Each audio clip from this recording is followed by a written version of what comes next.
YSR 9 news కు స్వాగతం. జగ్గేపేట నియోజకవర్గ అభివృద్ధిలో భాగంగా వత్సవాయి మండలం భీమవరం గ్రామంలో 4 కోట్లతో బోనకల్లు, భీమవరం లింగగూడెం, భీమవరం రోడ్డు మరియు ఎస్సీబీసీ కాలనీ నందు డ్రైన్స్ ప్రారంభ కార్యక్రమంలో ముఖ్య అతిథులుగా రాష్ట్ర ప్రభుత్వ విప్ సామినేని ఉదయభాను పాల్గొన్నారు. ఈ సందర్భంగా ఉదయభాను గారు మాట్లాడుతూ జగ్గేపేట నియోజకవర్గాన్ని ఇక్కడ రాజీ పడకుండా అన్ని విధాలుగా అభివృద్ధి చేస్తున్నామన్నారు.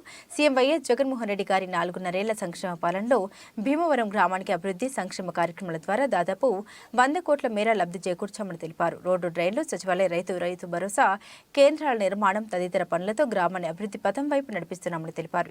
ఈ కార్యక్రమంలో ప్రజాప్రతినిధులు, గ్రామ వైఎస్ఆర్ కాంగ్రెస్ పార్టీ నాయకులు, కార్యకర్తలు పాల్గొన్నారు.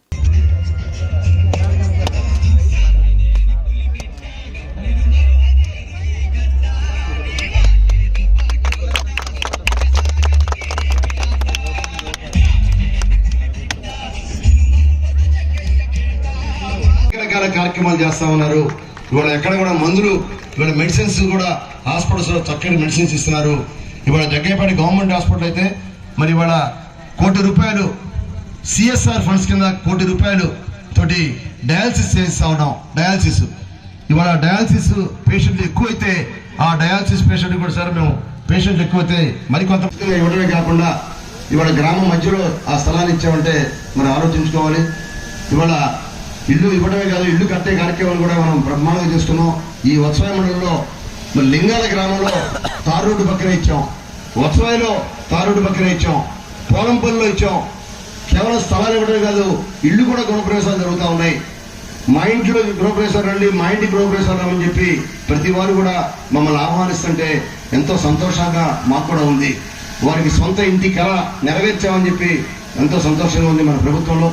కాబట్టి ఇవాళ ఎటువంటి పైరవీలు లేకుండా, ఎటువంటి రికమెండేషన్ లేకుండా ఎవరికైతే అర్హత ఉందో అర్హత ప్రకారం మరి వాలంటీర్లు, సచివాలయ వ్యవస్థ ద్వారా మీకు అన్ని రకాల పనులు కూడా మీ అందరికీ మీ ఇంటి ముందుకే వస్తున్న విషయాన్ని కూడా మీరు గమనించాలి. ఎవరికి లంచాలు లేవు, వివక్ష లేదు, పార్టీ లేదు, కులం లేదు, మతం లేదు, అందరికీ అన్ని రకాల కార్యక్రమాలు కూడా మనం ఇస్తా ఉన్నాం. ఇవాళ పెన్షన్ దగ్గర నుంచి, అమ్మ ఒడి దగ్గర నుండి, విద్యా దీవెన, విద్యా వసతి, చేయుత, ₹18,700 చేయుత. మరి నిజంగా మహిళలకి ఒక వరం. 40 సంవత్సరాల నుండి 60 సంవత్సరాల మహిళలకి మరి ₹18,750 ఇస్తున్నామంటే నిజంగా మహిళలకి వరం లాంటిది. మరి సామాన్య మహిళలకి ఎవరిని అడుక్కోకుండా, పిల్లల్ని అడగకుండా, కోడల్ని అడగకుండా, కొడుకుని అడగకుండా, అల్లుడిని అడగకుండా ఆవిడే సొంతగా ఖర్చు పెట్టుకునే అవకాశాన్ని కూడా మన కార్యక్రమాలు కూడా మనం జగ్గేపేట మెయిన్ హాస్పిటల్కి మనం తీసుకొచ్చుకున్నాం మన ప్రభుత్వం వచ్చిన తర్వాత. ఆ తర్వాత జగ్గేపేట నియోజకవర్గంలో జగ్గేపేట అర్బన్కి 50,000 జనాభా ఉన్న జగ్గేపేట పట్టణానికి కేవలం ఒకే హాస్పిటల్ ఉండేది గతంలో. ఇవాళ ఒకే హాస్పిటల్ నుండి మళ్ళీ తిరిగి 2 కొత్తగా అర్బన్ హెల్త్ సెంటర్స్, ఒకటి తొరగొండపాలెం, జగ్గేపేట అవుట్స్కర్ట్స్లో ఉన్న తొరగొండపాలెంలో ఒక అర్బన్ హెల్త్ సెంటర్, దానికి ₹1 కోటి చక్కటి బ్రహ్మాండమైన బిల్డింగ్ కూడా కట్టుకున్నాం. దాన్ని కూడా ప్రారంభోత్సవం చేస్తున్నాం. మరొక హాస్పిటల్ బల్స్పాట్ రోడ్లో జగనన్న కాలనీ కట్టాం. అక్కడ సుమారుగా 200 ఇళ్ళు కూడా కట్టడం జరిగింది. ఒక చిన్న గ్రామం అయిపోయింది ఆ బల్స్పాట్ రోడ్లో. ఆ జగనన్న కాలనీలో కూడా ఒక అర్బన్ హెల్త్ సెంటర్ని మనం ప్రారంభోత్సవం చేసుకున్నాం. అంటే జగ్గేపేట టౌన్లో 3 హాస్పిటల్స్ ఉన్నాయి. 3 హాస్పిటల్స్కి డాక్టర్స్ ఉన్నారు, సిబ్బంది ఉన్నారు. ప్రతి మండలానికి 2వ పిఎస్సి కావాలని చెప్పి గతంలో ఒకే పిఎస్సి ఉండేది. దాని కింద ఆశా వర్కర్స్ కానీ, ఏఎన్ఎం కానీ, సిబ్బంది కానీ పనిచేసేవాళ్ళు. ఇవాళ జనాభా పెరుగుతూ ఉన్నారు. జనాభా పెరిగిన తగ్గట్టుగా మనకి ఆరోగ్య వసతులు కూడా బాగా పెరగాలి. కాబట్టి మన ముఖ్యమంత్రి జగన్మోహన్ రెడ్డి గారు ఒక మండలానికి ఒక హాస్పిటల్ సరిపోదు, 2 హాస్పిటల్స్ కావాలని చెప్పి మరొక హాస్పిటల్ కూడా కేటాయింపు చేశారు. ఇవాళ వత్సవాయిలో ఒక పిఎస్సి ఉంటే మనం భీమవరం గ్రామం పెద్ద గ్రామం, జాతీయ రహదారి పక్కన ఉన్న గ్రామం, ఇక్కడ కూడా బాగా వైద్య సదుపాయాలు ఉండాలి. మన జగ్గేపేట నుండి విజయవాడ వెళ్లేదాకా పెద్ద హాస్పిటల్స్ లేవు. హైవే పక్కన ఒక హాస్పిటల్ ఉంటే బాగుంటుందని చెప్పి మనం వాడుకుంటా ఉన్నాం. ఆ పరిశ్రమ ద్వారా మొట్టమొదటి ₹1 కోటి ఇచ్చారు, ఆ తర్వాత 50 లక్షలు ఇచ్చారు, తర్వాత 30 లక్షలు ఇచ్చారు, మరొక 20 లక్షలు పన్ను ఇచ్చారు. అంటే ₹2 కోట్ల ఒక ఫార్మా కంపెనీ వాళ్ళు ₹2 కోట్ల ప్రభుత్వ ఆసుపత్రికి డయాలసిస్ పేషెంట్ ప్రతిరోజు డయాలసిస్ పేషెంట్ నా దగ్గరికి 2-3 వస్తున్నారు, మాకు బెడ్ కావాలండి, బెడ్ కావాలన్నారు. కానీ అక్కడ బెడ్స్ లేవు. మరి వారు డయాలసిస్ చేసుకోవాలంటే విజయవాడ వెళ్ళాలి, లేదా పక్కన ఖమ్మం వెళ్ళాలి. అంటే విజయవాడ వెళ్ళినా ఖమ్మం వెళ్ళినా 4-5 వేల రూపాయలు ఖర్చు అవుతుంది. మరి 5,000 రూపాయలు ఖర్చు కాకుండా మన జగ్గయ్యపేట గవర్నమెంట్ హాస్పిటల్లో కేవలం 100 రూపాయల ఖర్చుతోటి, అది కూడా ట్రావెలింగ్ ఆటోలో వెళ్తే 100 రూపాయలు అవుతుంది. ఆ 100 రూపాయల ఖర్చుతోటి మన గ్రామంలోనే, మన టౌన్లోనే మరి వాళ్ళ డయాలసిస్ చేసుకునే అవకాశాన్ని మన ప్రభుత్వంలో కలగజేశాం. గత ప్రభుత్వం ఇటువంటి కార్యక్రమాల్లో, చంద్రబాబు నాయుడు ప్రభుత్వంలో, ఇవాళ జగన్మోహన్ రెడ్డి గారు మరి విద్య వైద్యం 2 కళ్ళు, ఒక కన్ను విద్య అయితే మరో కన్ను వైద్యం. విద్య బాగుంటే మన పిల్లలు బాగుంటారు. చదివిస్తే ఆ చదువే మన ఆస్తి అవుతుంది. మనం పిల్లలకి ఆస్తి ఇవ్వకల్లా, బ్రహ్మాండంగా చదివిస్తే ఆ చదివే ఆస్తి. ఆ పిల్లలు దేశ విదేశాల్లో చదువుకుంటారు, ఇతర రాష్ట్రాల్లో చదువుకుంటారు, ఇంగ్లీష్ మీడియంలో చదువుకుంటారు. కాబట్టి అటువంటి అవకాశాన్ని కూడా మన ప్రభుత్వం కలగజేసింది. మన ముఖ్యమంత్రి జగన్మోహన్ రెడ్డి గారు విద్యారంగానికి పెద్దపీట వేశారు కూడా. అలానే మరొకటి వైద్యం నారాయణ హరి అన్నారు, మరి ఆరోగ్యమే మహాభాగ్యం అన్నారు. కాబట్టి వాళ్ళ వైద్యానికి పెద్ద ఎత్తున ఖర్చు పెట్టాం. ఎప్పుడైనా చూసామండి మనం, హాస్పిటల్స్ రిపేర్ చేసేవాళ్ళు కదా గతంలో, గోడలన్నీ పగిలిపోయి ఉండేవి, రావి చెట్టు పెరిగాయి హాస్పిటల్స్ లో, కాంపౌండ్ వాల్స్ ఉండేవి కావు. ఇవాళ హాస్పిటల్స్ అన్ని కూడా చుట్టూ కాంపౌండ్ వాల్స్, టాయిలెట్స్, సిబ్బంది ఉండడానికి అన్ని రకాల వసతులు, మందులు, ల్యాబ్స్. ఇవాళ జగ్గయ్యపేట గవర్నమెంట్ హాస్పిటల్లో అన్ని రకాల టెస్టులు, 26 రకాల టెస్టులు. కేవలం షుగర్ టెస్టులు, బీపీ టెస్టులు కామన్ గా ఉంటాయి.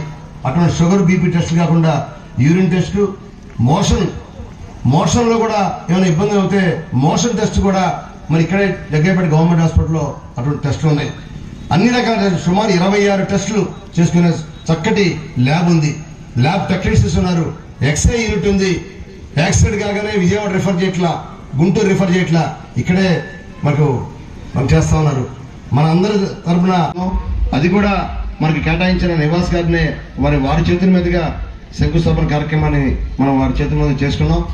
చాలా సంతోషం అండి. నివాస్ గారు మాకు మా ప్రాంతానికి మరి ఇక్కడ ఒక మంచి హాస్పిటల్కి 2,85 లక్షల రూపాయలు ఇవ్వడమే కాకుండా దాన్ని డిపాజిట్ చేయడం జరిగింది. R&B వారికి డబ్బుని డిపాజిట్ చేశారు. అంటే కాంట్రాక్టర్దే లేటు, కాంట్రాక్టర్ వెంటనే మొదలు పెడితే రేపటి నుంచి వారి పేమెంట్ కూడా స్టార్ట్ అవుతాయి. కాబట్టి కాంట్రాక్టర్ కూడా వెంటనే దీన్ని నిర్మించాలని చెప్పి నేను వారిని కోరుతున్నాను. తప్పకుండా ఇవాళ హైవే పక్కన ఉన్న హాస్పిటల్ నిర్మిస్తే రేపు భవిష్యత్తులో బ్రహ్మాండమైన ల్యాండ్ ఉంది, ప్రభుత్వ ల్యాండ్ ఉంది. ఇక్కడ 14 ఎకరాల ల్యాండ్ ఉంది. మరి గతంలో ఇంతకుముందు ఇక్కడ కొంతమంది నివాసం ఉన్న వారికి కూడా వారి నివాసానికి ఎక్కడ ఇబ్బంది లేకుండా మరి 7 ఎకరాల ల్యాండ్, 7 ఏకర్స్ ల్యాండ్ని కూడా 7.5 ఎకరాల ల్యాండ్ని కూడా ఇళ్ల స్థలాలు కూడా కేటాయించాం. భీమవరంలో ఇళ్ల స్థలాలు ఇవ్వాలని చెప్పి గత 3 సంవత్సరాలుగా మేము ప్రయత్నం చేస్తే అక్కడ ప్రైవేట్ ల్యాండ్లు ఎవరు కూడా అమ్మడానికి సిద్ధంగా లేరు.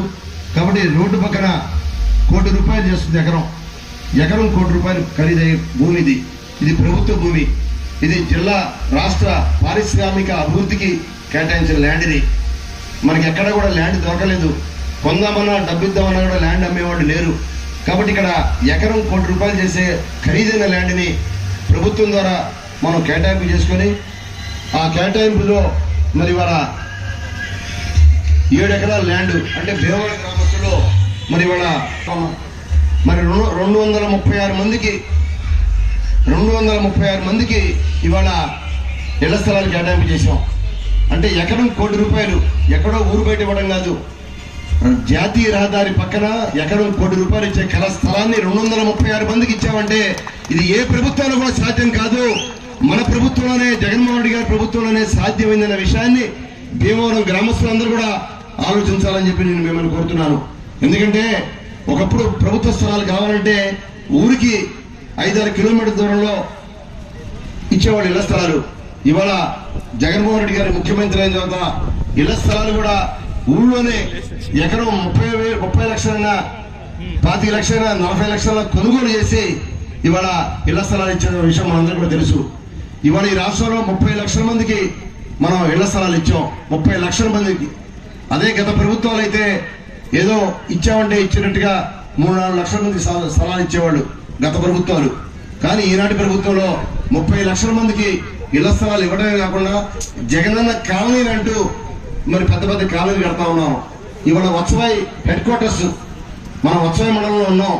వత్సవాయి హెడ్ క్వార్టర్స్ లో ఇల్లు కట్టారు. అక్కడ బ్రహ్మాండమైన ఇల్లు కట్టారు. సుమారు 500 మంది ఇల్లు కట్టారు అక్కడ వత్సవాయి గ్రామంలో. సెంటున్నర ల్యాండ్ ఇచ్చాం. సెంటున్నర ల్యాండ్ లో అప్స్టైర్స్ వేశారు.